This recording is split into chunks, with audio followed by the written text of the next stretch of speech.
Hey everybody, welcome to this week's episode of With All Due Respect. I am your host, Ryan Shead. This is my host, Marcus Flowers. Brother, how are you doing? I'm pretty good again this week, brother. How are you? Yep, I hear that sigh. You don't even have to say it. That might be about all I got for you right now, brother. I'll take it. I understand, man. We all have those weeks. Yeah, what but a hell of a week this is. Yeah, we definitely hope everybody joining us is doing well, staying safe out there. I know you guys are all probably feeling the same way we are. A lot of anxiety, a lot of questions. Yeah, so let's get into it because we actually there's so much going on this week so far, and it's only Wednesday. So here we go. So I just wanted to start out and mention D'Angelo, who passed away the other day from pancreatic cancer.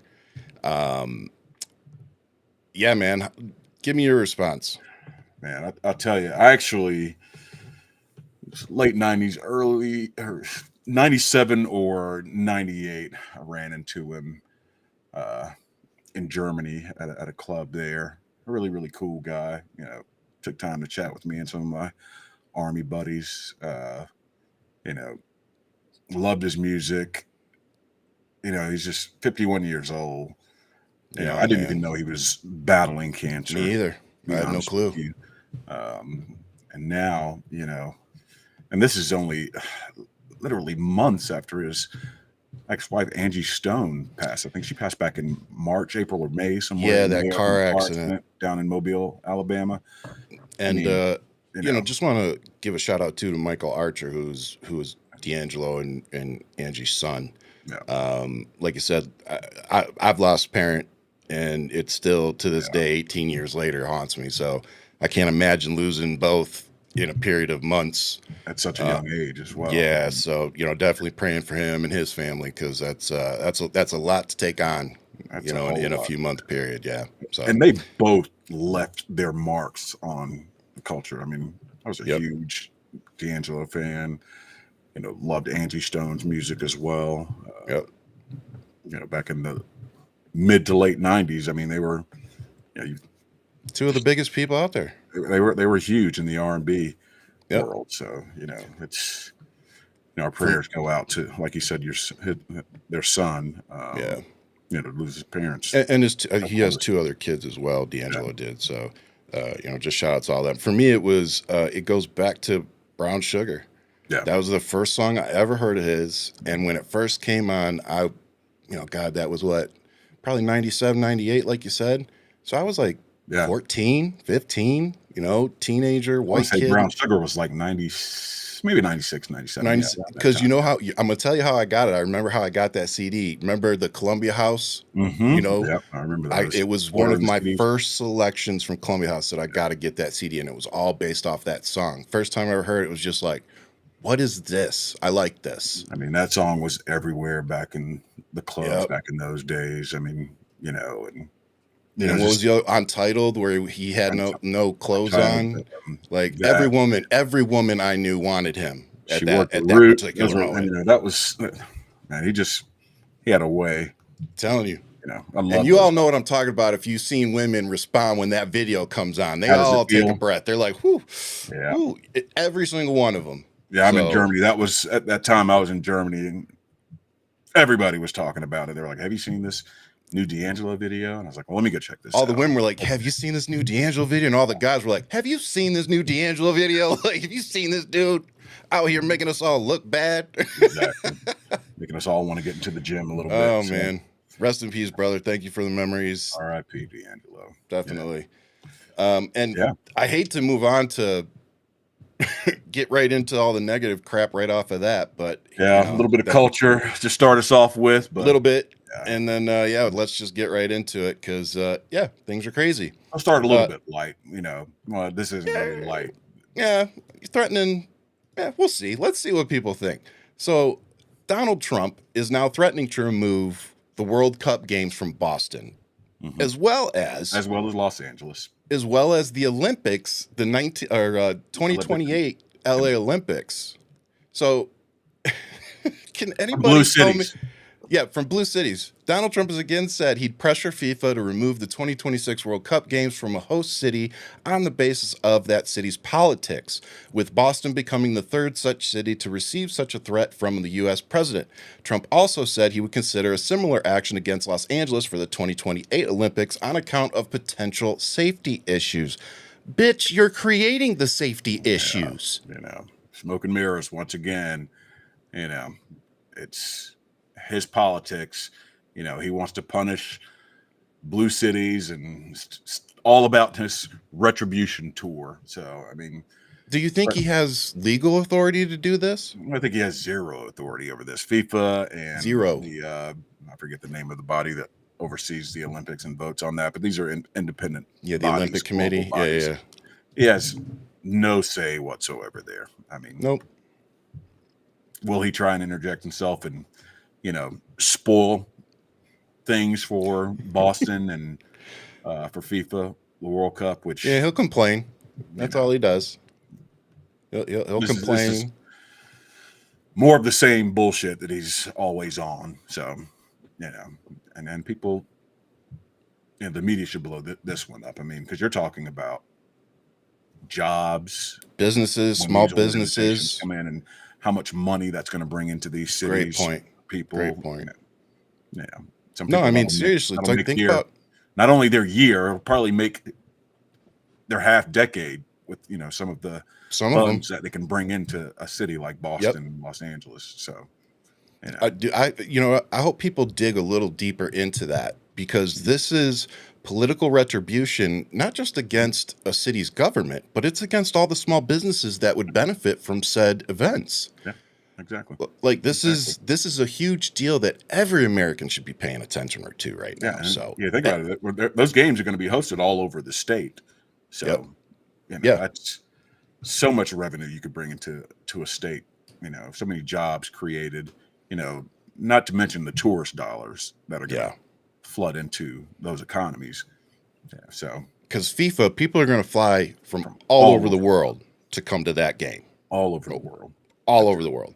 Yeah. And then LA, again, all over the world. Mm-hmm. And like you said, I don't think a lot of people understand how many venues it takes to do, those games as a whole. Yeah. So, you're talking about a lot of communities, a lot of businesses, a lot of vendors.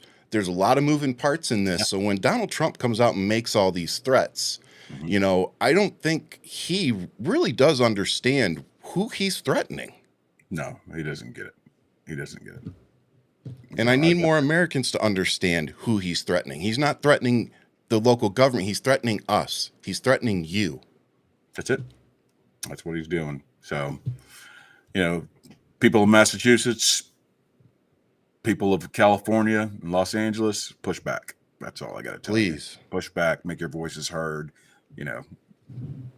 He's hurting us abroad once again. We're already being looked down upon, so to speak, from our international friends and allies. Facts. The way this administration is not only handling governance, but just the vitriol and the white hot rhetoric and, all the bullshit that comes along with that.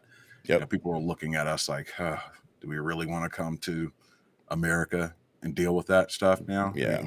That's people are watching us abroad. So. Oh, for sure. And speaking of pushing back, Donald Trump posthumously awarded the Presidential Medal of Freedom to Charlie Kirk on his what would have been his 32nd birthday. Yeah. So before I lose my shit, Marcus, you want to talk about? Let me first point out that there is really no specific criteria for being awarded a presidential. Pretty much up to the freedom. president's discretion. It's up to the president's discretion. That's a big that's part fair. of it. So. That's fair. But when you look at people like John Lewis, who got the award, like Jim Brown, so many others who contributed to not only like things like the civil rights movement, but like society in general. Yep. You know, they contributed something. These are the people that you see them get the award and you can say, yes, how deserving. A life well lived, my good and faithful servant. You know. Yep. You can't say that when Charlie Kirk gets the award. Talk about cheapening it to where now it no longer means anything. Yeah. My opinion, of course. But what did Charlie Kirk ever contribute to the public square besides hate and racism? I mean, 31-year-old going around to college campuses trying to indoctrinate kids, I guess depending on your personal criteria, maybe. Also worth noting that Donald Trump gave it to Rush Limbaugh, so yeah. I mean, I don't think Rush's contributions were that great either. So hey. But like you've said, and I'm so glad you brought up like John Lewis and those type of people. Maya Angelou was one that I particularly liked.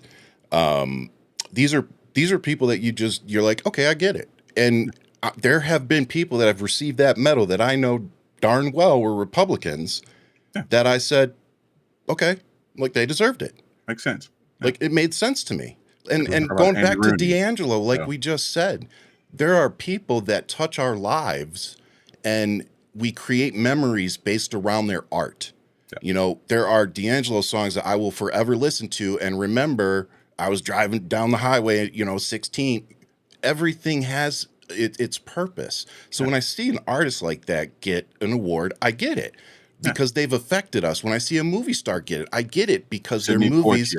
Sybil Shepherd, exactly. You get why. And as you said, the people who put everything on the line at times where it was necessary for them to use their platforms. I think of Bill Russell. I think of Kareem Abdul-Jabbar, all sitting up there and saying, we understand what we're putting on the line here, but it still needs to be said. When speaking out wasn't popular or it cost you everything. Especially as black folks. Field, especially when you talk about athletes back in the 50s and 60s and, entertainers like Sidney Poitier. Actors who, speaking out, being black at that time, it wasn't a thing. It was either shut up and play ball or shut up and act. Go back to where you came from. Yep. Exactly. So, when there was a real, not that there's not a real price to pay nowadays for speaking out and standing up. But back in those days, it was really, you were talking about, your life, and these people stood up. I just, we talked about this right before we got on. I fully admit and acknowledge that there have been political favors done behind some of those awards. We all know that. I mean, of course.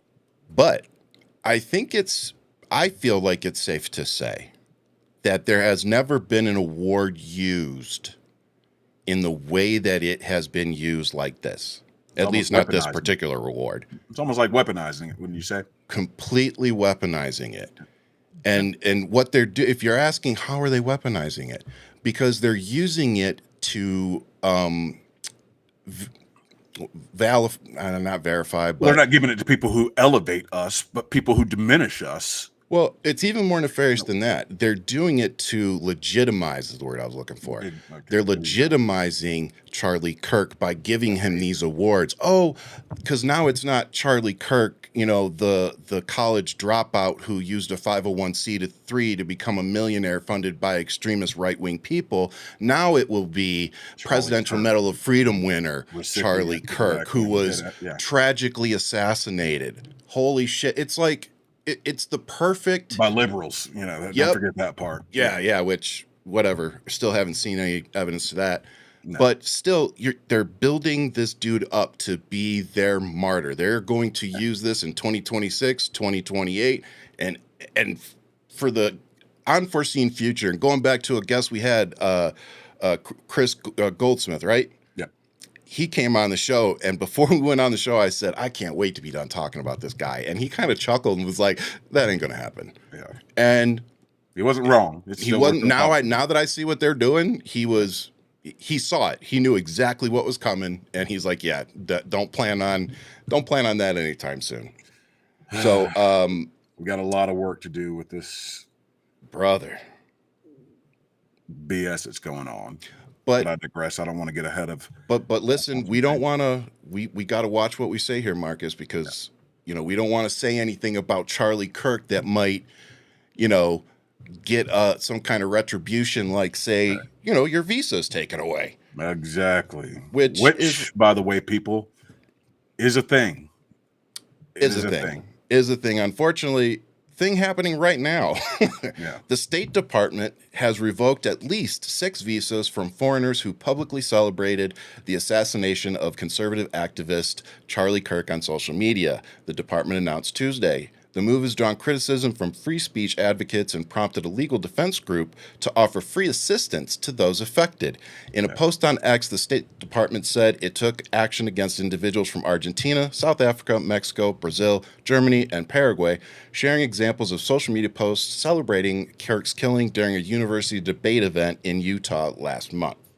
So it's freedom of speech for me, but not for thee. Got it. Yeah. I mean, but Trump, he came out and said it. We're doing away with freedom of speech. I'll take away your freedom of speech. Yep. Come on. By the way, this feels like one of those times where I should say, what is it? What is it? Oh, told you. Yeah. Yeah. Oh, the Constitution will protect us. The lawless don't abide by laws. You put a lawless person in the highest office in the land with the Supreme Court, who has literally given him immunity to pretty much do whatever the fuck he wants.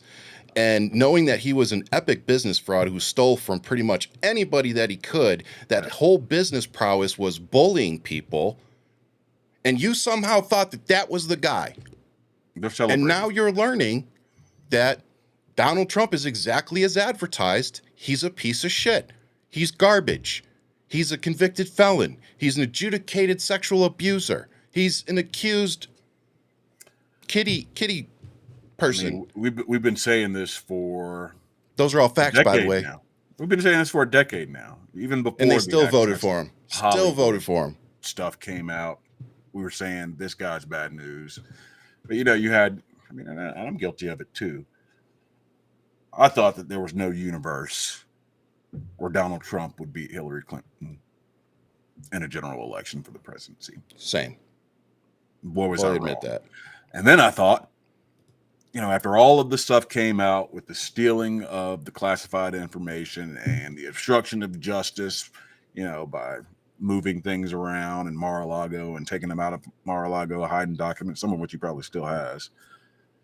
I thought that would be the straw that broke the camel's back. Then I've been wrong time and time. And I've been wrong about a great many things in my life, but never so wrong as, trying to see the good and decency in people to say, finally, the game's over. We can't keep up with this charade any longer. This guy's got to go. Yep. What you think? What happens? We're dealing with this shit now. Crazy. Still. And real quick, just so Keith doesn't freak out, I'm going to share my screen real quick because there was a text that I really want people to know because we like to give information out on our show. Eric Lee Attorney on Twitter. You can find him at Eric Lee, ATTY. He put up a little resource when the State Department came out and said what they're getting taking people's visas. Yeah. His particular group here, they help those folks. So he has been kind enough to come out and give out some information. So if you or someone you love happens to be being targeted right now by the State Department or government as a whole, There is a group called the Counselor Accountability Act, and they would be interested in representing you pro bono. So if you are watching here, it's on the screen, but if you're listening, you can find them on Twitter at Counselor Act Project, but it's Counselor Act PROJ. So they also have a website called counseloraccountability.org. So again, if you're somebody who's being targeted by these clowns, there are people out there that are willing to help you and not charge you your life savings to do it. I strongly recommend that people use those resources that are available to them if they're being targeted by state or ICE or whatever. There are people out there who are willing to do the right thing and stand up for what's right and help people out. So, and a quick disclaimer though, I do not know that gentleman personally, so I'm not vouching for him as an individual, just using a public resource and sharing it with everybody. So yeah, but like you said, that really does whatever positives we can take right now. You know, it does do my heart a little good that there are folks out there that are willing to donate their time to help these folks that they know are just being done dirty. Yeah, and I want to restate that I do still believe in the decency of people, and that most people are good. We just got a bad administration right now with a bunch of sycophants who, with a microscope on, proud of one who's the worst of the worst of them, and you know it's all about power for them. It's all about power, 100%. And they are outdoing his retribution. And I don't know how anybody could say differently at this point, by the way, that he is not literally just using his power to go after everybody. And this is coming from the party who said that Biden and the Democrats were using the DOJ to go after Donald Trump. Donald Trump's using the entire fucking government to go after Democrats. Yeah. I mean, and even Jack Smith, if you want to talk about retribution, he's going after Jack Smith. I know we don't have time to get into that. We'll talk about that. Bring it up another day. But, you know, going after Jack Smith and guys like Jim Jordan, hauling in Jack Smith and all the prosecutors from Trump, which, you know, he was rightfully prosecuted. Yep. And the Russia, he did it. And the Russia hoax wasn't a hoax. Was not a hoax. In fact, in case you all haven't noticed, Donald Trump is still down there on his knees. Oh, yeah. Oh, yeah. Like I said it again and again, man. He's being played by Putin. Well, he's allowing us to be played by Putin. That's what pisses me off. No. If he wants to go be played by Putin as a business person, you know, in his personal time, go do what you got to do. But the problem I have is that you are involving us. You are involving Americans. You are handing him our fucking country on a platter. That's what I have a problem with. And our allies. That too. You know, so, I mean, you know, not only does he have dementia, but he's going up against an ex-KGB thug. I mean, you know, I've said this to you before. I mean, he's about as outmatched as a 14-year-old dating a stripper. So, you know, it's just nuts. So Putin's playing chess and Trump is eating the checkers in the corner. That's it. But speaking of invasions in the military. Oh, boy. Yeah, this is where it gets a little tough, guys. And again, I just have to say, I hope you're paying attention. You know, like if we need to say it slower for you when we're done, let me know. I will do a whole video saying this much slower and more detailed if necessary, because this is about as serious as it gets, my friends. This isn't political hyperbole. This isn't us with some kind of agenda. Honestly, right this minute, this is two veterans watching what's happening to the country that they served, reacting. And this is our personal reaction. So you can not like it, you can like it, whatever. This is just our reactions, take it or leave it. And honestly, if you don't like it, yeah. So let's start with Chicago, because that escalated quickly, didn't it? It absolutely did. But you know, you gotta. I can't say enough about guys like J.B. Pritzker. Yeah. And the mayor of Chicago as well, pushing back on thank God for them. Illegal use of our military. or the National Guard, whatever. Yep. You're trying to make them into militias that go into other states and cause chaos. Yep. So I like the pushback, but this is dangerous. This is dangerous. And again, people, what I think, I've said this before as well, this administration is looking for that reason to declare martial law. Yep. That's what they're looking for. That's what this is all about. Yeah. Yeah. They're trying to escalate it, you know, and I'll continue saying it. Well, what I fear is that I'm running out of ways to see a peaceful way out of this. It's hard. You know what I'm saying? Like before, it's like I saw 5, 6, 7 ways that we could get out of this legislatively through our elected officials, you know, whatever it was. What's become obvious to me is that we cannot depend on our elected officials to come together and do what's right for the majority.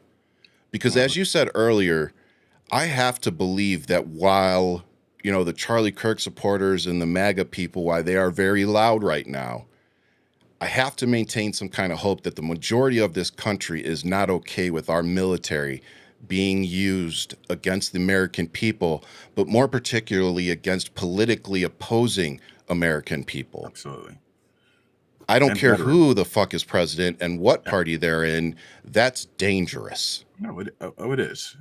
And again, we talked about this last week ad nauseum. There was no reason to have military coming in and trying to do law enforcement. That's not what they're for. Nope. That's not what they're trained for. Very few members of the military have any law enforcement training. Correct. Very few. Yep. I was trained to work on airplanes. I wasn't trained to go hogtie people. Yeah, I was trained in logistics and compliance to make the missions happen, to make sure they went off without a hitch, and that our warfighters had everything they need to be successful. I'll just put it that way.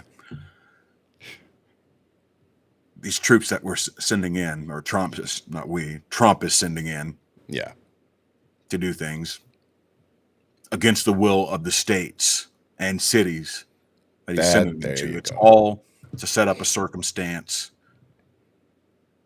where something bad happens. Yep. And there you have your justification for, see, there were lawless cities there. You know, I've heard stories of literal friends of mine who are veterans from an organization called Common Defense. An older gentleman, Dana, being pushed over by an ICE official and then getting charged with assault. Yeah. And another friend of mine getting locked up and thrown in a cell for 9 hours for protesting in front of And these are American citizens, right? American citizens. There you go. When there's clear video of the ICE quote unquote officials, I use that word lightly. Very loosely. Very loosely. Yeah. Starting it. Yeah, there's so many videos of them escalating. Protesters and initiating violence. Yeah, they're definitely escalating. They're escalating the situation at every turn. And to add on to what Marcus is saying, this is all happening even as an appeals court allowed a federal judge to temporarily block the Trump administration from sending 500 National Guard troops into Chicago. So teams of mass immigration enforcement agents staged a series of increasingly aggressive raids across Chicago's north side. U.S. District County Judge April Perry issued an order on Thursday blocking, I don't know why it says Thursday, I think that's a mistype, but blocking the federalization and deployment of 300 members of the Illinois National Guard, 200 members of the Texas National Guard, and 14 members of the California National Guard into Illinois. Yeah. Now, I wanted to bring up one thing because there was an interesting response, and it happened to come from the Vice President of the United States. And what it said was that Trump is taking a solid look at implementing the Insurrection Act in a response. That's what this is all about. Going back to exactly what Marcus just said just a minute ago. This is what they want. I just want to define Insurrection Act. This is not my interpretation, reading it directly. The Insurrection Act of 1807 is the U.S. federal law that empowers the President of the United States to nationally deploy the U.S. military and to federalize the National Guard units of the individual states in specific circumstances, such as the suppression of civil disorder, of insurrection, and of armed rebellion against the federal government of the United States. Translation: if he somehow does this, he would be able to take away control of the military from all of the state governors. Mm-hmm. And do with them as he sees fit. And he's been given immunity by whom, Marcus? The Supreme Court. Holy shit, when you start putting those puzzle pieces together. We'll get into that Supreme Court stuff a little bit, because they're doing some things right now as we speak. Do you want to dig into it? Well, let's finish talking about these raids, because I think we need to hit on Memphis as well. Good point. What's going on there? Yep. So then we'll get into the powers that Supreme Court's given this guy. But before we get into that, I just want to say, imagine if President Obama had said, "Okay, I'm going to take National Guard from wherever, Hawaii, and send them to Texas." I love that you used Hawaii. I'm going to take the National Guard from Hawaii and send them to Texas because Dallas is so fucking lawless right now that we've got to get them under control. MAGA would have lost their ever-loving minds. Yep. I'll raise you one. Imagine if Barack Obama had brought in a Muslim spiritual advisor and given him an office in the White House and a whole department to make sure that Muslim Americans weren't attacked and persecuted and discriminated against. Which, by the way, would have made a hell of a lot more sense than having a Christian person coming in protecting Christian. Exactly. What? You can't make this shit up. You really can't. It's ridiculous. You really can't. But like you said, let's get into Memphis. Again, judges have stalled President Donald Trump's plans to deploy the National Guard. Wait, am I reading the right one? Yeah, I'm reading the right one. Yep. National Guard in Chicago and in Portland, Oregon, but troops are now patrolling in Memphis, Tennessee, with the blessing of the state governor. Now, before I read any further, Marcus, if you didn't know anything about the state and its government, what guess could we take about the governor of Tennessee right now? Well, I mean, you could guess that he's a Republican. So. Be a solid good guess. Be a solid good guess. The troops, dressed in guard fatigues and protective vests with guns in their holsters, patrolled at a Bass Pro Shop store and a nearby tourist welcome center beside the Mississippi River on Friday. It was unclear how many troops have been deployed to Memphis. Trump has sent or discussed sending troops to other cities as well, including Baltimore, the District of Columbia, New Orleans, the California cities of Oakland, San Francisco, and Los Angeles. The federal government says the troops support immigration agents and protect federal property.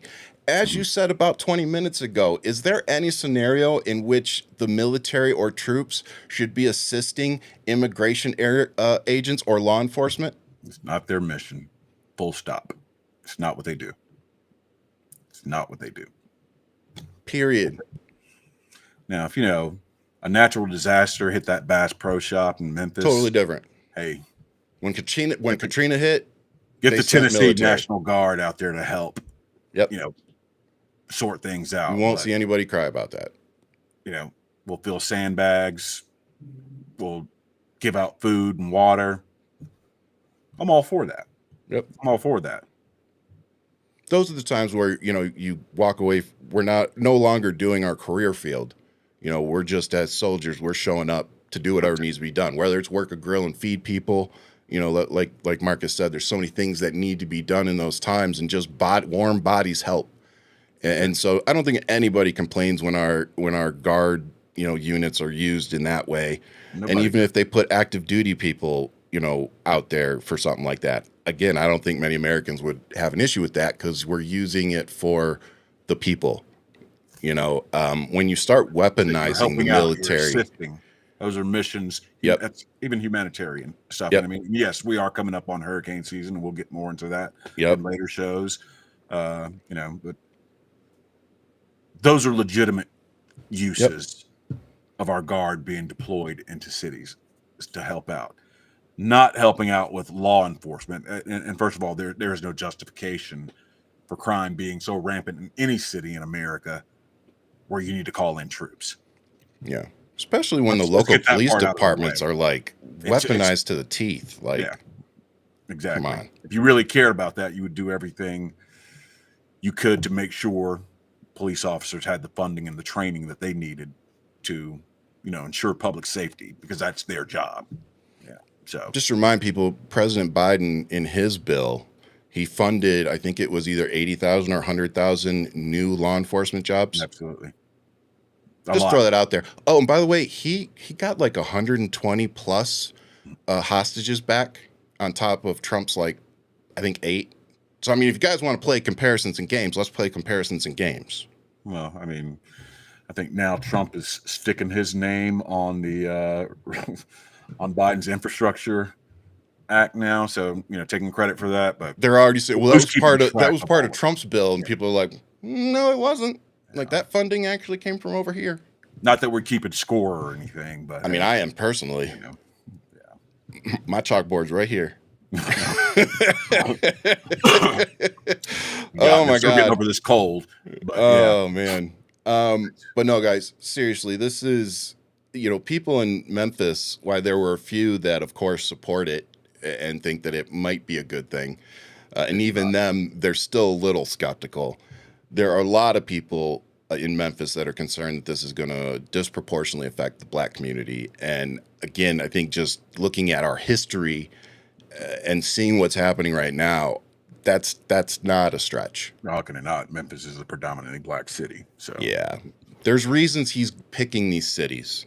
Yeah. I'll let you come to your own conclusions.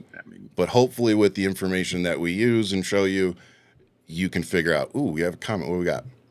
My husband was a Ranger in the Army in the 70s and 80s, and he is upset about Trump using the military. He thinks it's disrespectful to all those who died to protect Americans against BS like what Trump's doing. From Deanna Maria. Thank you so much for that comment, by the way. Absolutely, Deanna. And please thank your husband for his service too, please. But again, I feel that way. I'm pretty sure Marcus feels that way. But again, I don't know how many people in the military feel the way that Trump does. And to me, I think it's safe to say too many. I would say maybe in the upper ranks, a lot of your higher ranking brass may be okay with that. But after Hegseth's little show, Hegseth and Trump's little I was about Trump to ask rally, you. I was about to lead you into that. Go ahead. Tell I them. think they're turning some of those guys off as well, especially those flag officers that, are like, what the hell is this? Hey, this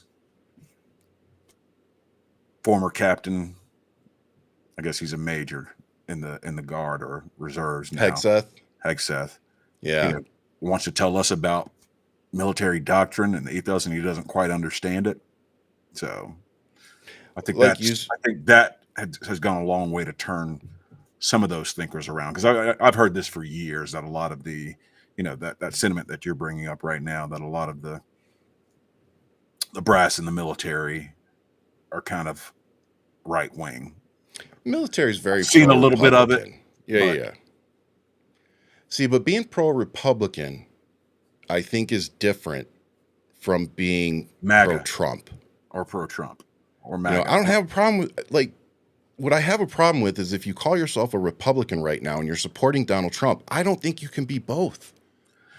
Let me point out to our listeners that the reason I'm kind of guessing at this, not really guessing, but have my feelings and thoughts, is the military is an apolitical organization.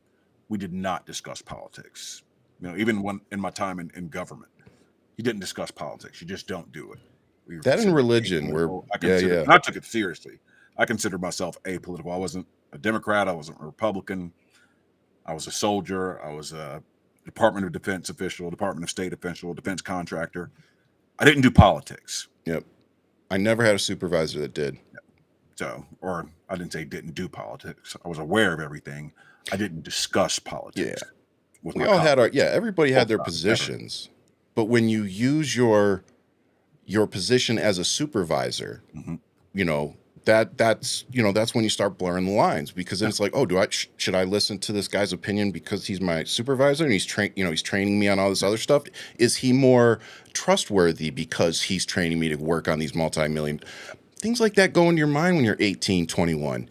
And thankfully, every supervisor that I had was focused on me, my training, and making me the best at my job. You know, so I was very, very fortunate in terms of my personal supervisors. But me personally, it always pissed me off that Fox News was always blaring on everywhere, and I'm like, come on. It's like, who is this, like in a manual somewhere that it's got to, when you walk in the morning, turn the lights on and make sure Fox News is there. Exactly. Like it's got to be somewhere in a manual that I'm missing. Yeah, so that should tell you everything you need to know, but still. Yeah. A political organization. Now, we kept up with what was going on in the news, but we didn't have opinions about it, and we didn't discuss it. And one of the reasons why is because we are trained to follow orders. Full stop. No matter who the president is, what party's in power in Congress, or what the news is saying. Didn't matter. You just follow orders, and when you start really watching the news, sometimes that makes following orders a little more difficult. I mean, if you're anyone with a brain, you're gonna, question the politics behind things, but you're not gonna speak it out loud. Still gonna do it. Yep. Do it. It's your mission oriented. That's why I have sympathy for these people out there. Like, yeah, look, if you're a veteran out there being asked to go into American cities, I beg of you to please not follow that order. But at the same time, awful orders. At the same time, there's things going on right now that I know people are just going along with it because they're just trying to follow their orders. It's not because they believe in the political bullshit. But we both, as veterans and people, there comes a point. No, you're gonna have to take a stand. Order, which I've never had an unlawful order. Me neither. Thank God. I've never given an unlawful order. Nope. But had to think about that one for a second. I've heard some questionable orders given before. But definitely. Like, okay, well, this falls within. Let's talk about this. Let's go to JAG and see what we can legally do here. Yep. I had one questionable order, and you know what the guy did? He went and did it. And then he came back out and he looked at me and pointed in my face. He said, if I ever fucking ask you to do something, he goes, it's something that I would have done myself. Oh. Yes, sir. Can't argue that, can you? I mean, you can't argue that. But when you're dealing with multi-billion-dollar systems and things about that, and in order to do something that could, jeopardize a mission, hey, let's go get. And I was in a position where I could do that. Say, let's go get see what Jack thinks about this. And yep. Speaking of big tech and billionaires, it seems to me that the people that complained that the Democrats were sending letters to social media companies asking them not to post, rhetoric and bullshit. Now, those same big tech companies like Facebook are removing things off of social media that they don't want to spread. Now, this has been directly applied to the ICE sightings in Chicago area, Chicagoland. I know those are getting those Facebook pages and Twitter pages. They were getting a lot of. They were blowing up, and they're vanishing too now. And now they're going away. So what's that all about? The Zuckerbergs and Musk of the world. What are you trying to do? Freedom of speech for me, but not for thee. I'm telling you, people are not for Democrats, not for liberals. So this is interesting. This is interesting because I didn't see this story until we started prepping for the show. Yesterday, and you guys can go verify this on my Twitter, I posted a video of a black kid running out of, what looked like a CVS or, somewhere like that and getting tackled. And these guys are just like, yeah, yeah. Well, I posted it, starts blowing up, and then the video just vanishes. Mm-hmm. The words are still there, but the video vanished. Everybody's in the comments going, whoa, where'd the video go? Yeah. And then I said, well, let's post it again and see what happens. So that one's still there. Yeah. But somebody flagged it. I mean, that's... Well, they've got bots. They've got the MAGA people that, sit at home. Like the guy that sit there and he's getting booted out of his Section 8 housing, white guy, and he's sitting there clutching his pearls going, but I didn't think that they were going to come for me. Like, you lived in Section 8 housing. You didn't think that if they started cracking down on that it might affect you? Yeah. Trump voters, everybody. Oh. Can't see past their own noses. The Don't want us spreading until it affects them. And we're gonna talk about these soybean farmers on another day. But until it affects them, Now, let me ask you this one. They're not worried about it because they think it's somebody else who's going to hurt someone else. It's going to hurt those liberals, and you're going to get liberal tears or whatever. Come on. Owning the libs has consequences, bro. It's never been about the libs that. has consequences. That needs to be a T-shirt. Owning this government shutdown that they're trying so hard to blame on Democrats. Oh, we're getting there. We're getting there. But go ahead. So I know we're trying to keep y'all to an hour, but we're probably going to go over just a little bit. But I just wanted to touch on. So we're getting videos removed from our personal social media accounts of videos coming from people's phones, not mainstream media. Right. We're getting it straight from the source, y'all. And we're putting that on our platforms to help educate people as to what's actually happening in these cities instead of the political spin that's going on. And by the way, thank you to all the airports that are refusing to air that Kristi Noem propaganda video. Much appreciated. I saw that during a football game, and I was pissed. Dude, people were like, what the? Yeah.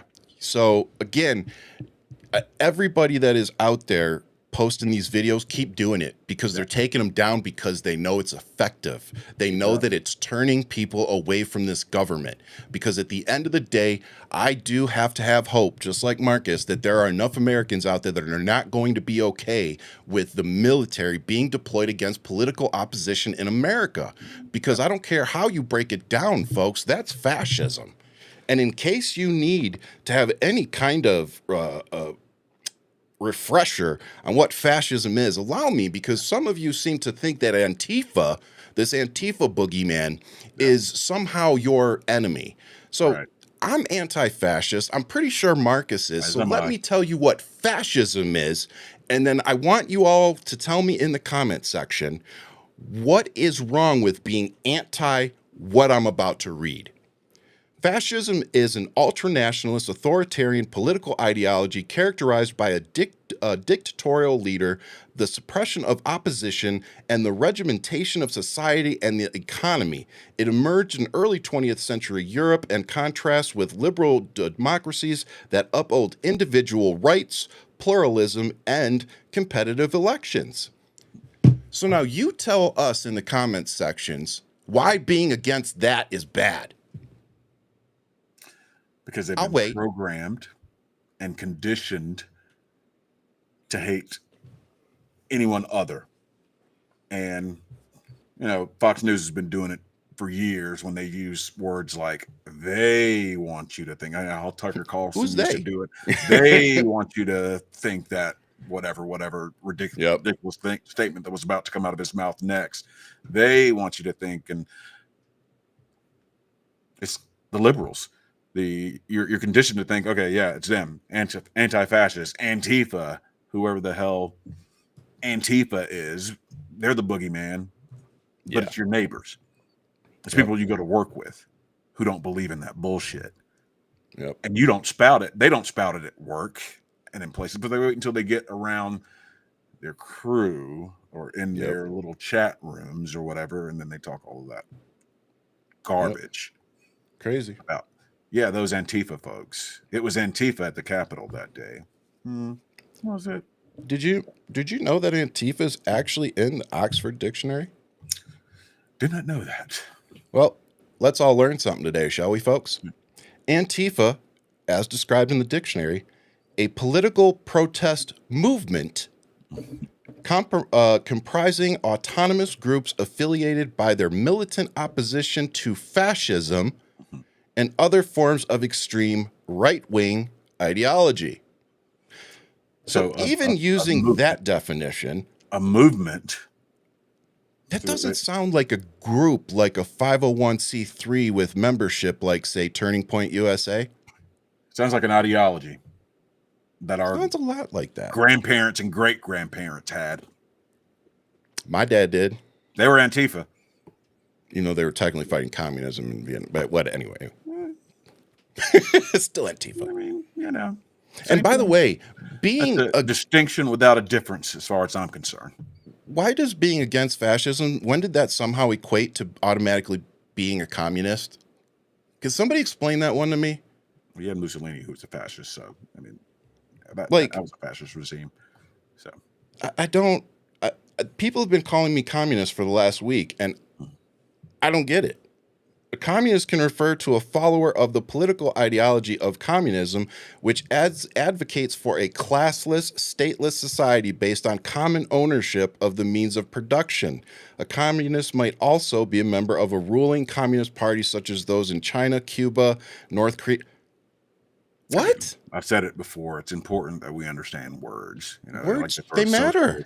Around, like, you know, you're a socialist, or you believe in socialism. I'm like, well, so do you, jackass. Yeah, how many programs do we have? You want a fire department? Yeah. You want health care?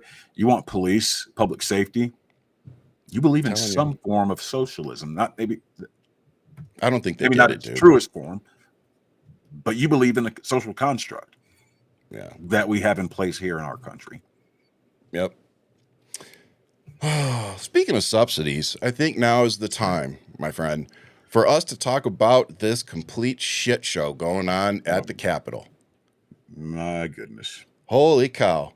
So Trump has said that Democrat programs will be targeted in permanent cuts during the shutdown. Does he mean like the ACA? Sure does seem that way.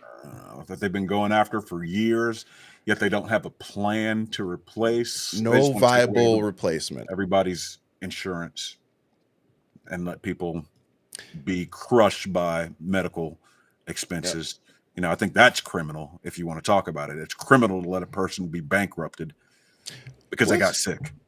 Let's read some of this. And again, we're asking questions here today, folks. Like, please answer some of these questions in the comments, especially if you're one of my haters. You guys have been attacking me for weeks. Answer these questions instead of talking about how bald I am. Like, I'm ugly. I know. I managed to get a woman to marry me and actually procreate with me. It surprises me daily as well when I look in the mirror. However, you have not been able to debunk anything that I've said, any of the evidence that I've shown you that makes you guys look pretty freaking evil, if I'm being honest. So Donald Trump has said that his administration is planning to produce a list on Friday of Democrat programs, in quotations, that will be used as a result of the ongoing federal government shutdown after the Senate failed in its 8th attempt to pass legislation that would end the impasse. He did not specify the programs, but indicated to reporters at the White House on Tuesday that the closures would be permanent. The number of U.S. federal workers laid off as a result of the shutdown was put at 4,108, according to a statement filed in court by the Department of Justice. And a side note, most of those people have been locked out of their federal email accounts. And I'm going to give you guys 3 guesses of where they sent the email to let them know that they were fired. But you're probably only going to need one. More of those Friday night. And our lovely touch by Keith, our amazing producer, heading to Spirit Halloween later, by the way. Since 1981, the U.S. has had 15 federal government shutdowns that furloughed hundreds of thousands of workers. However, no president until now has sought to use a shutdown as the basis for large-scale firings. Yep. Now, Marcus, before we all voted on Kamala Harris or Donald Trump, there was this thing being talked about almost daily online called Project 2025. In there is a step that says if there is a government shutdown, that there are some things that we could do during that time that would benefit the movement. Go in and start firing people, laying people off. That was one of the bullet points, folks. They're doing it. You know what happens? Friday nights. Like I'm talking too much. They're popular for doing it on Friday nights, going in and just firing people over the weekend. While they're not at their desk. Yeah, and then you get 2 days for everybody to calm down. Yeah. So with the government shutdown, it's just nuts. This is so. I want to make sure people understand what this government shutdown really is about. Why are the Democrats refusing to budge right now? And let me just say this, and I'm just speaking for myself here, not necessarily Marcus. Democrats, if you cave on this, I swear to God, please, I'm begging you, I'll get on my knees. Got to hold the line. Hold this one, please. Do not let them take health care from our senior citizens. Because don't get it twisted, folks. That's what this is about. The Democrats aren't hanging on to this for no fucking reason. Granted, I think even if they were, they should just shut it down out of pure pettiness to make these people look completely incompetent. Because, by the way, Mike Johnson, in case you didn't know what the job description of the Speaker of the House is, you're supposed to be able to make fucking deals. So when you stand up there and you say, you smug little prick, that you refuse to negotiate with Democrats, elected officials that are sent there to represent me and Marcus and other liberals and Democrats. When you refuse to do that, you're refusing to do your job. And in my opinion, that's rules to drag your ass out of there. And by the way, Kevin McCarthy's looking pretty fucking good right now, isn't he? Because it's become evident to me that this dude, Mike Johnson, is nothing but a Trump puppet who will do whatever, because I'm starting to think that those grinder messages were exactly what Donald Trump and Republicans are using to control this guy. Perhaps. But that was the whole premises behind divided government, so that the party in charge had to sit down with the minority and negotiate in good faith. Come up with laws and bills that help the American people. Good faith. Just want to throw that out there one more time. Good faith. Good faith conversations. So let me ask you this, Marcus. And I think, we say Democrats have to hold the line here, protecting people's health care. Because, again, I feel very strongly about, I think it's illegal. It should be illegal that people get destroyed because of health care. Absolutely. It should be a basic human right. And by the way, Trump put that, I believe it was Biden. I think it was Biden's administration, I should say, that made it so they couldn't put medical bills on our credit reports anymore. I want to say it was Obama. It was even before that. It might have been Obama. I might be getting it twisted, but I'm pretty sure it was a Democrat that passed that one. I feel like that was Obama. Either way, that was overturned when Trump came back in. Yeah, I mean, it's again, people getting destroyed because they get sick, because they in have favor of their donors. Bills.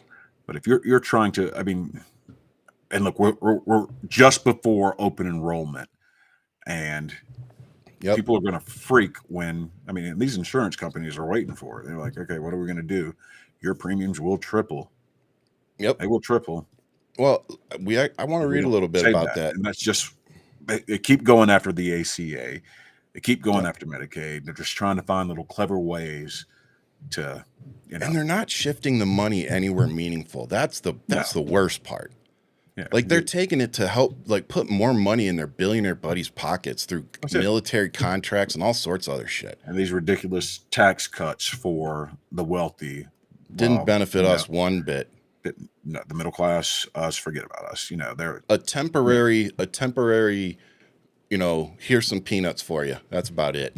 Yeah, like my friend Chuck Rocha says, they'll give you just a little bit of sugar on top of that shit sandwich so that you get distracted. Just enough for you to choke it down. Yeah, exactly. So for those of you who like stats, 69 million Americans currently use Medicare. 90% of those folks are 65 and older. Can we break that down by red and blue states? Amid a national debate over keeping it properly funded, costs are going up and getting passed on to the beneficiaries who need it. Open enrollment begins October 15th, and premiums, deductibles, and surcharges will all go up for most people. As Marcus said, a lot of these folks have started to go in already and have already seen what their prices are predicted to be, and they already know that they can't afford it. It's triple. Yeah. It's going to be triple. You shouldn't have to pay a house payment to have medical insurance every month. No. That's ridiculous. It shouldn't be a mortgage payment. No. Honestly, I've talked about this many times. I've had so many surgeries, it's ridiculous. And fortunately for me, some of them have been tied to my military service. And then the second thing is my wife did 20 plus years in the military. So my family gets pretty damn good health coverage. And if you factor how much we pay for it, it's really fucking good. Yeah. So, I think we pay, and this is just our deductibles. This doesn't count any out-of-pocket stuff, medication stuff. But just our deductible every month to cover my wife, me, and my kids, I think it's $68. It's good. $68. It's good. Now, that's a benefit we get. Should be. That's a benefit we get because we're in the military. But in my opinion, that's how every American family should be able to get health care for that or something really freaking close to that. But that's what it feels like in places like Europe. And they'll say in other places they have much higher taxes and, But would you pay 50% taxes if you didn't have to worry about your housing, your insurance? That's the thing. They don't come out of pocket for anything. You go in and you have a baby and have a nice day. Your bill's something like $20 after you had a child. I'd pay 50% tax and not have to worry about any of that. Yeah, so all day. I mean, would you? We already pay what 20? Yeah. You and I probably are paying 28% probably. Yeah. So, but if I didn't have to worry about my retirement, kids' college, if we're talking another 5, 6, 7%, which is what the average Europeans are paying in the mid 30s. Yep, 30. I think 35.7% or something. 20s, yeah, in your early 20s, but you're not worried about getting sick. Nope. Many people say, "Oh, yeah, but the care is not as great." That's a misconception. Yeah, it is. You're not standing in lines waiting for those public options there. It's just as good. The only difference is you want a private room with a television and cable and all these other things. Yeah, you can have private insurance that you're going to pay a little bit more for. Or pay more for. Yep. Yeah, that's your option. But your basic coverage is this. It's there. Yep. You're not going to be charged $20,000 for an ambulance ride or what do you call them, a life flight if you get into an accident and you have to be airlifted somewhere, those are super expensive. And you said something that I want to just circle back to real quick. And we were talking about losing D'Angelo the other day, and that it was pancreatic cancer. We lost Chadwick Boseman to colon cancer, which that's what me and my family deals with, Lynch syndrome. That's what my and I'm pretty sure my grandmother's died from as well. So. Yeah, if I'm a betting man, because I heard a little bit of his family history, I think his family might have dealt with Lynch syndrome like I did, or do. But these people, a lot of them. That's right, Stephanie. Maybe they may not have for a bag of saline. Maybe they may not have been saved per se, but we may have had Chadwick around, maybe in his mid 50s instead of losing him at 40. Yeah. So screenings have saved my life, and again, I'm so blessed to have the healthcare I do because of the military, and because of what Marcus just said. That's another thing that would benefit all Americans, which is. I have worked at the shipyard with guys who knew that they couldn't miss time from work and they couldn't afford any healthcare bills, so they wouldn't go get checked out and they would just limp around on the bad knee with the bad shoulder, whatever, and they'll just work it till, there's nothing left. Instead of going to the doctor and getting preventative maintenance done, getting preventative screening done for cancer, whatever the case may be, people would be willing to go in and actually see a doctor for the issues they have instead of, and then what happens when your issues become so bad? Well, now it's a hip replacement instead of, something lesser. And then when you're talking about Black people in general, culturally, that's a thing. That's a topic for a whole other show. We can do a whole show on that. But a lot of us, quickly, especially Black men, we don't go to the doctor the way we were supposed to. Why? Like part of that's men in general, but Yeah, probably a fair. little bit more so with black men. I know it was an issue in my family. I mean, my one of my grandmothers died young, colon cancer. I mean, she was 60. My grandfather died in his late 50s. So, I mean, my dad died young, 65, but that was a car accident. But still, we have this issue in the black community where, going to the doctor is not one of those things. I think if it were easier and cheaper and, well, let's just say affordable, people would do that more. I mean, so. That's not what I thought you were going to say. Yeah. No, my wife's totally different. I was specifically speaking about black men. Yeah, that's fair. But even then, I mean, it still applies. My wife, if you look at the history of this country and even the history of our military, there have been times where we have tested vaccines. No, I was alluding to that. Yeah. That's another part for another show.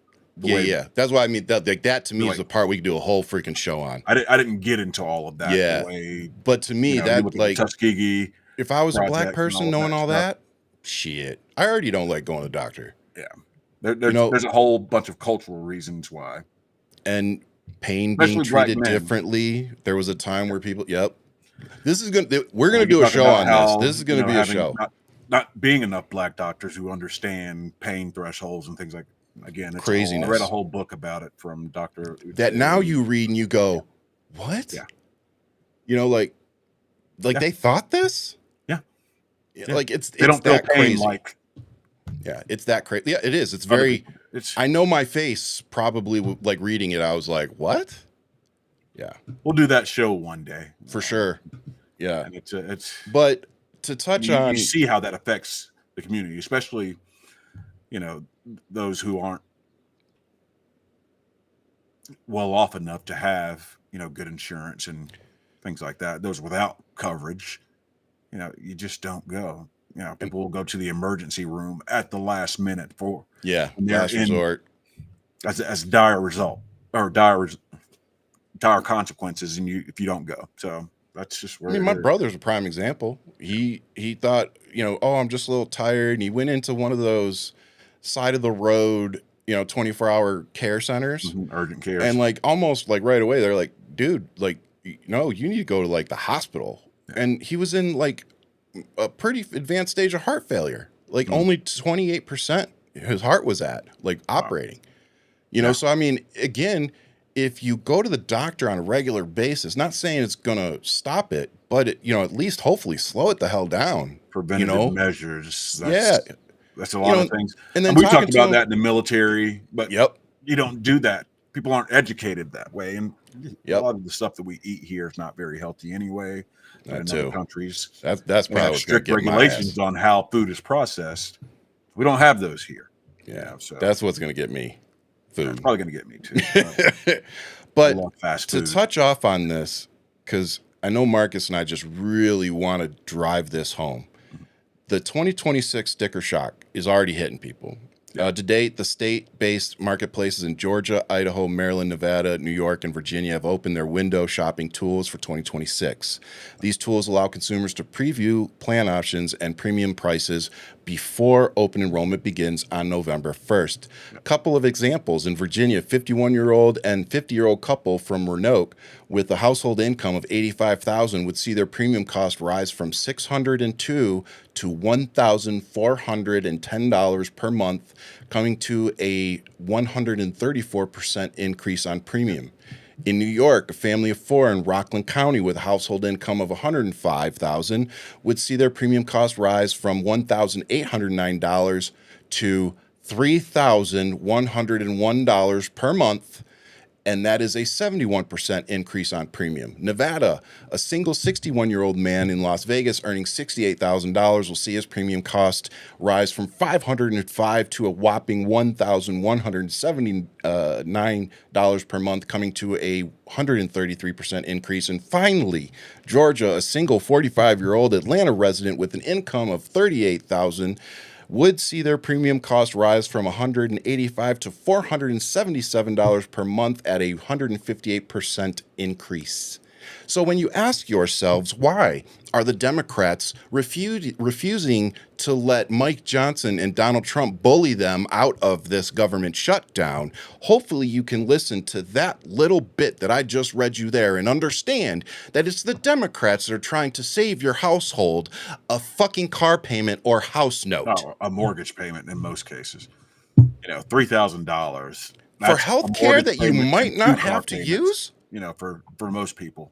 So, come on, isn't this socialism, by the way? And they're hoping people aren't paying attention, and people they are.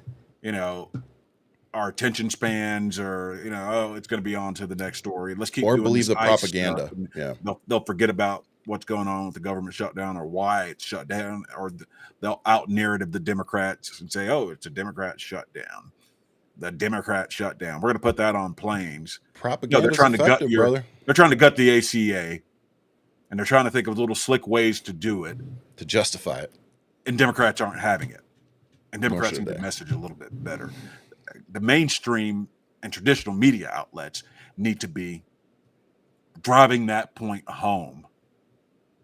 That it's the Democrats who are standing up for working families right now. Amen. That's why the government shut down, because Republicans won't negotiate because they won't cave and take out those bullshit bills that they're trying to do to gut ACA. That's full stop. That's where it is. And by the way, they're also using the military as their weapon, saying, "Oh, look, they're keeping pay from the military." No, you people are. Mike Johnson is refusing to negotiate.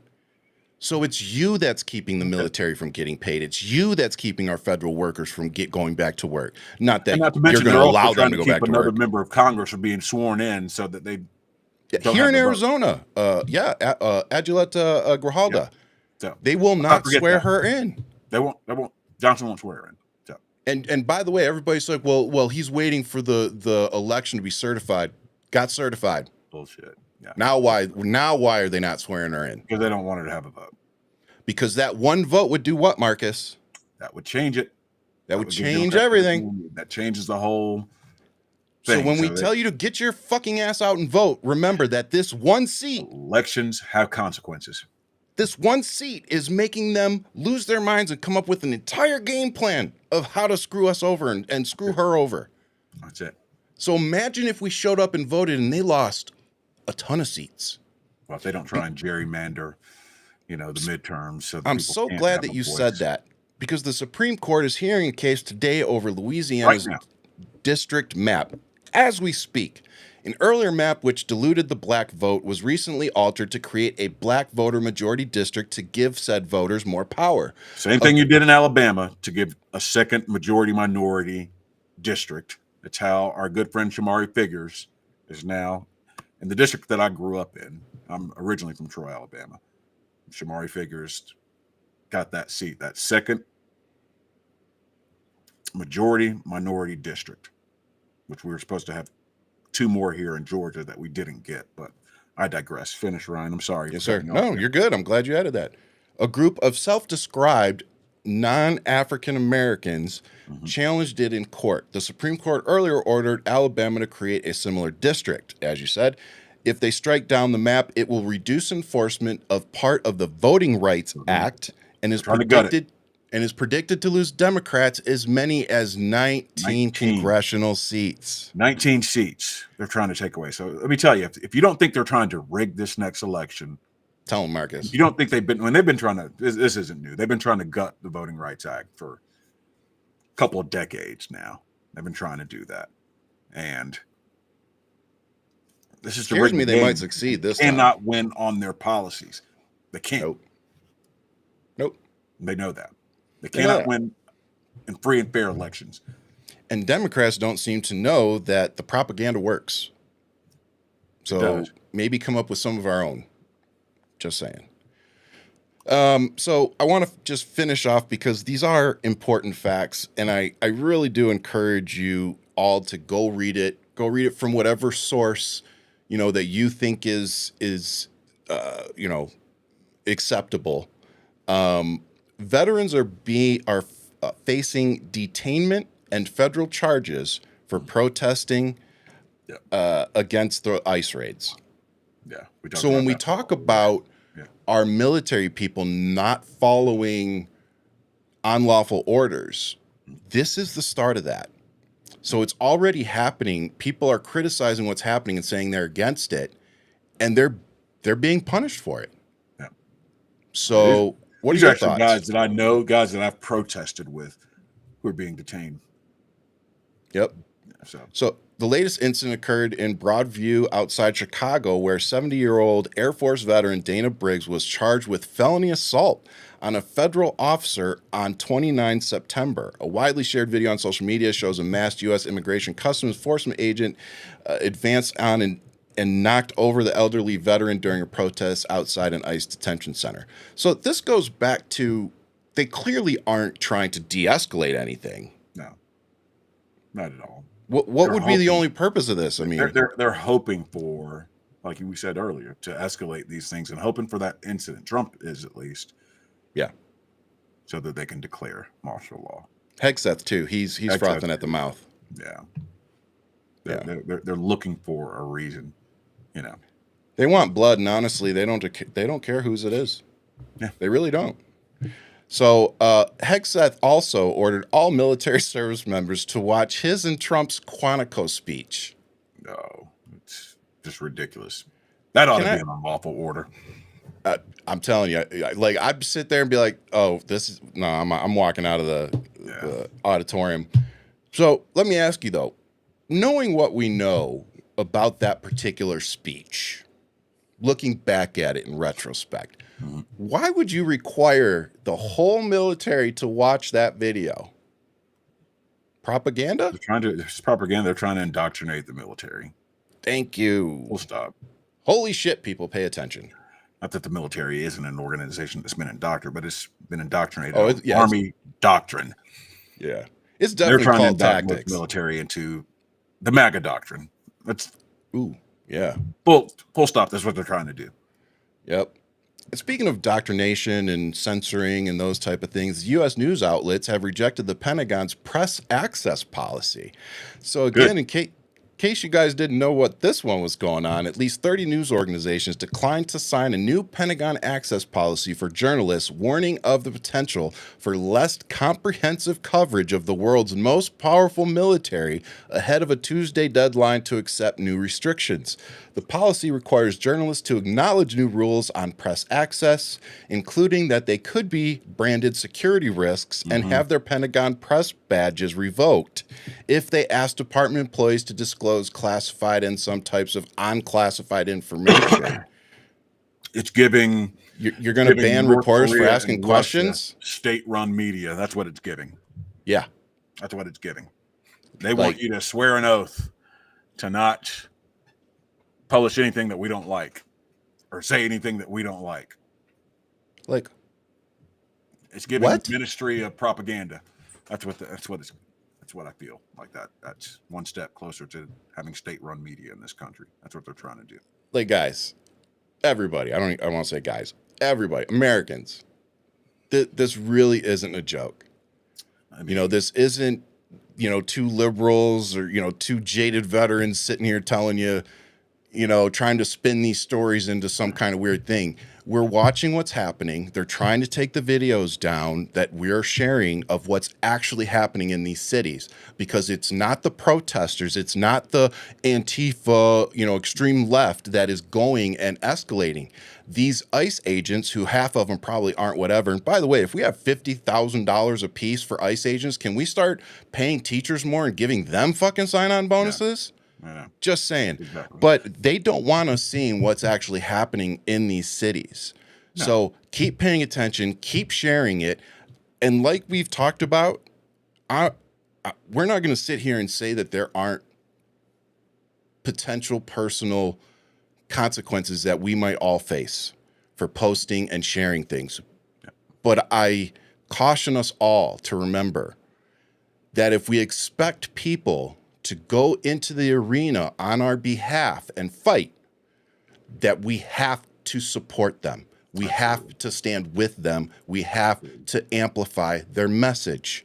So we can't expect people to go into this fight for us and not have a sword, not have a shield, not have people giving them the resources they need. That is our job. Our job is to give the people that want to fight the resources and the power that they need to do what they do, to give them that seat at the table. So that's what I challenge us all to do.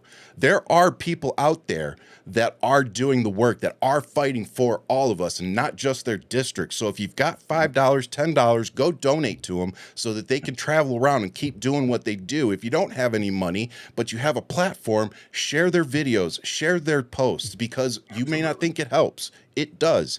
And if you don't have a platform, use your phone, send postcards, go talk to your neighbors, talk to your family. I don't care. Every little thing will help and make the difference. Just like this one single seat here in Arizona is making a huge difference right now, which is why they don't want to swear her in. So don't think that your actions don't matter. They do. So let's keep fighting. And speaking of fighting, if you want to, October 18th, this Saturday, is going to be the No Kings 2.0 protest. I know we have 2 or 3 different things going on here in Tucson alone. And I've scanned out on I think it's the MoveOn.org, I believe is the website. And if you scan out, it shows you all the dots of where there's planned protests.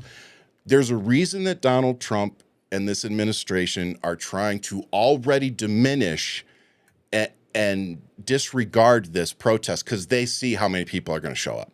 Yeah. They already see it, so they're already trying to, discredit and disregard. I think Newsweek has the list of No Kings protests for October 18th. So go to newsweek.com and check that out if you want to look at it. There's one here in Atlanta. I've already got some events already scheduled for this Saturday that I'll be at.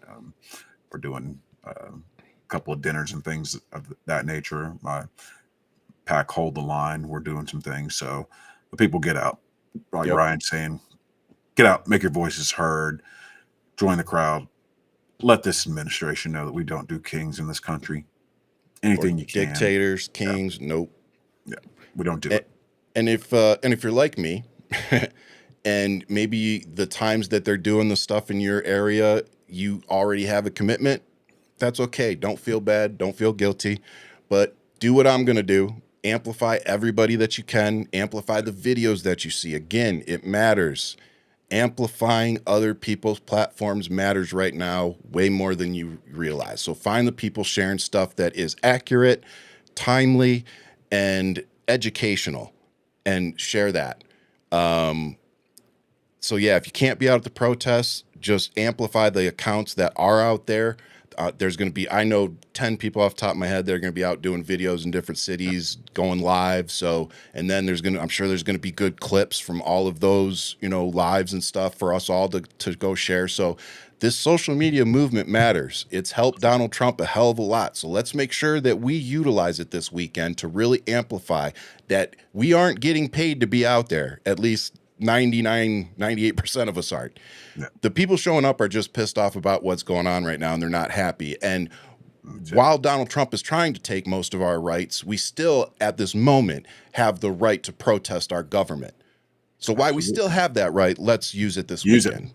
And thanks, Stephanie C., for posting that Newsweek.com article in the chat. We appreciate you.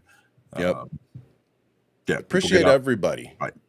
Everybody that shows up every Wednesday for the show, that shares the clips, and we put them up. Again, we've talked a lot about wanting this show to be one of the places that people can go to get information that is accurate, or as accurate as we know at the time. Mm-hmm. And also hear about, new candidates that are going to be coming up the pipeline here, because we keep talking about the Democratic Party needs more this, more that. Well, Marcus and I want to try to put our money where our mouth is a little bit and start amplifying the people that we want to see coming up the pipeline of the Democratic Party. So that's what this show is about. So make sure you like, subscribe, pay attention to the Hold the Line pack, which is Marcus's pack. You can also catch some of our clips on there as well. Like I said, man, we need to amplify people like Marcus and those that are doing the work. So let's all keep doing the work. As always, much love. Keep fighting. We ain't got a choice, brother. No choice You whatsoever. got anything before we go? I know democracy is important, and it dies when good people do nothing. So we're not going to let it die in the dark. Not on our watch. We're going to keep fighting. And again, thank you all for joining us. God bless, as always. Yep. And remember, to all our veterans out there, lawful orders matter. All right. As always, much love. Keep fighting, and we'll see you at work. Have a good one.